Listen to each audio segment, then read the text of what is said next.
Hello, and I'm here again at our local Home Depot. I come here at the beginning of every year to tell you exactly what we have in stock so that before you make a trip, you know what's happening. It is the first week of February, and last year we actually bought a bunch of trees at this time.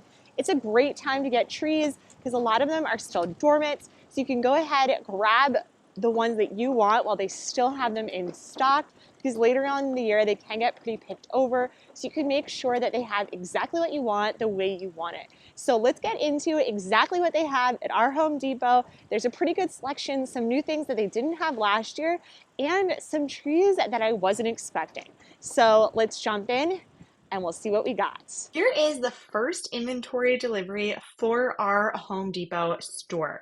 There's a nice variety of all of the trees. I would say outside of apple trees, which there's the most abundant or largest amount of apple trees, there's around 10 to 12 of every other variety of tree. And they also had a nice selection of blueberries, especially those that are going to actually get fruit earlier in the season.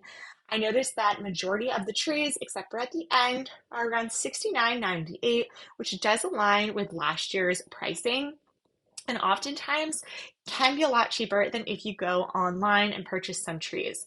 What I like about actually going to Home Depot or your box store is that you're going to be able to actually see the tree and what it actually looks like. So you'll be able to see if it has some buds on it, what the growth patterns are, and just the quality of the tree, so you know exactly what you're getting and how it's going to be growing in your yard.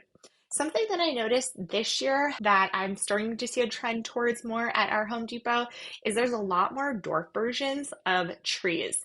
So if you do have a smaller area, or if you want to grow a smaller orchard and be able to actually reach all of your trees, then this is going to be really good for you because there's a lot of dwarf options here. They're also picking out a lot of the trees that are best for your growing zone. I definitely suggest, though, because they will put different trees that might not be for your zone, that you definitely go ahead and do a quick Google search to make sure that this specific tree is going to be best for your area. There's a lot of Bing cherry trees, and I absolutely love Bing cherry.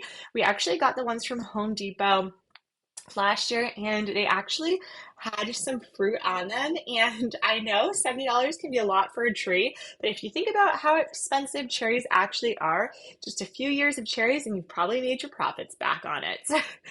The largest selection was of apple trees. There was definitely a lot of great selection on apple trees, and all of the tags will tell you exactly the size, the best type of soil, and where to be planting your trees in. If it should go full sun, shade, partial, anything like that, and it will tell you all of the hardiness details as well.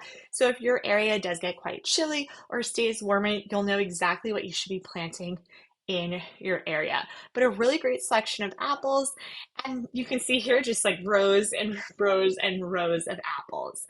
Last up here we had our nectarine. We also had some persimmons. We did grab one of the persimmons on the way out because we have been loving persimmons, and what's really great is some of these are not super hardy persimmons, but we found a nice hardy one available at our Home Depot, and we just snagged it before anyone else could, and it had a really nice growing pattern on it. So definitely look to see what you have available and snag what you can at the beginning of the season. They definitely will have more shipments come in throughout the spring, but I've noticed that they'll just take, people buy out some of the really good options. So definitely make sure that you come in and you're checking your store often so that you're able to grab exactly what you want. I also found a new interesting find here with these pear trees. So these came in at around 110, so a little bit more pricey, but they already started growing them in the horizontal growing pattern, which has become way more popular in just making it easier to pick and have a cleaner orchard. So I thought that was pretty cool because you have it started for you, and it's going to make your orchard, if you do design your trees like that, a lot easier to keep going. Last up, we had some nice New Jersey blueberries to finish it off, and these do bloom in early June. So we also grabbed one of these as well because we've had a lot of success with these in the past, and they come in at around $50. Okay, that's a wrap on what we have at Home Depot this year. I'll try to stay tuned for what comes in the next coming weeks. Otherwise, if this was helpful, definitely comment below, and I'll see you again next time. Bye.